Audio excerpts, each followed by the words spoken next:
सबको नमस्कार। आज मैं बहुत खुश हूँ। पंजाब के लोगों के लिए खुश हूँ, देश के लोगों के लिए खुश हूँ। पंजाब के मुख्यमंत्री भगवंत मान जी ने आज बहुत शानदार ऐलान किया इस देश के गरीबों के लिए, पंजाब के गरीबों के लिए, और मैं समझता हूँ कि पूरे देश पे आने वाले समय में इसका असर पड़ेगा। भगवंत मान जी ने ऐलान किया है कि पंजाब में गरीबों का राशन उनके घर घर तक पहुंचाया जाएगा। Door step delivery of ration, घर घर राशन योजना। अभी आज़ादी के 75 साल बाद भी एक गरीब आदमी को अपना गेहूं चावल महीने का जो राशन होता है, जो सरकार देती है, वो राशन लेने के लिए लंबी लंबी लाइनों में लगना पड़ता है, छुट्टी लेनी पड़ती है, ढेरों तकलीफ़ें उठानी पड़ती है। आज ज़माना ये आ गया कि एक फ़ोन करो और फ़ोन के ऊपर ऑर्डर करो और पिज़्ज़ा आपके घर आ जाता है, सारा सामान आपके घर आ जाता है। लेकिन राशन लेने के लिए एक गरीब आदमी को लंबी लंबी लाइनों में लगना पड़ता है।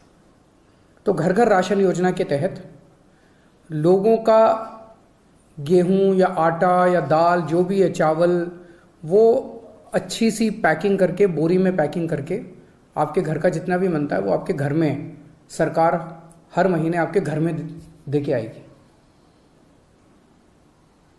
पंजाब के गरीबों को इससे बहुत फ़ायदा होगा। तो मैं पंजाब के लोगों को बहुत बहुत बधाई देता हूँ। मैं समझता हूँ ये जल्दी लागू होगा। आज ऐलान किया गया है। दिल्ली में पिछले 4 साल से हम लोग इस योजना को, door step delivery of ration की योजना को लागू करने के लिए बहुत संघर्ष कर रहे हैं। सब कुछ हो चुका था, हमने सारा काम कर लिया था। केंद्र की भाजपा सरकार ने इसको रोक दिया, इसे करने नहीं दिया। ये सही नहीं है। लेकिन अंग्रेजी में एक कहावत है, you cannot stop the idea whose time has come. जिस आइडिया का समय आ चुका है उसको कोई नहीं रोक सकता, उसको कोई ताकत नहीं रोक सकती, फिर उसके पीछे कुदरत लग जाती है। अब इसका आइडिया आ चुका है, इसका समय आ चुका है, तो ये तो लागू होगा। दिल्ली में नहीं लागू करने दिया, कोई बात नहीं, पंजाब में लागू करेंगे। पंजाब में लागू होगा, सारा देश देखेगा, सारे देश के लोग इसकी मांग करेंगे, पूरे देश में लागू होगा। जैसे आज मोहल्ला क्लिनिक दिल्ली में बने, पूरे देश में बन रहे हैं।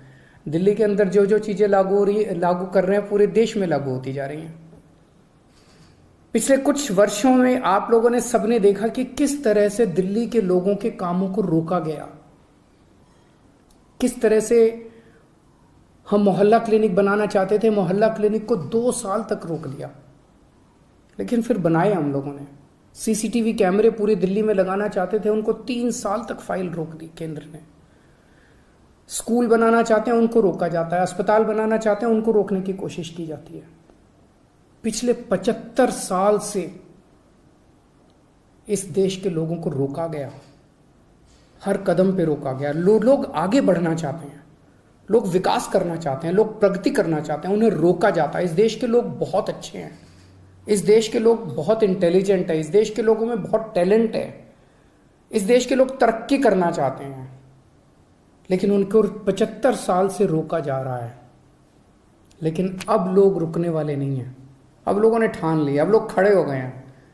2 राज्यों के अंदर लोगों ने कट्टर ईमानदार सरकार बना दी है। अब ये देश तरक्की करेगा, अब ये देश आगे बढ़ेगा। मैं उन सब लोगों को कहना चाहता हूँ, सभी ताकतों को कहना चाहता हूँ जो इस देश को रोकने की कोशिश कर रहे हैं, कि आप जो मर्जी कर लीजिए, अब ये देश रुकने वाला नहीं है। नमस्कार।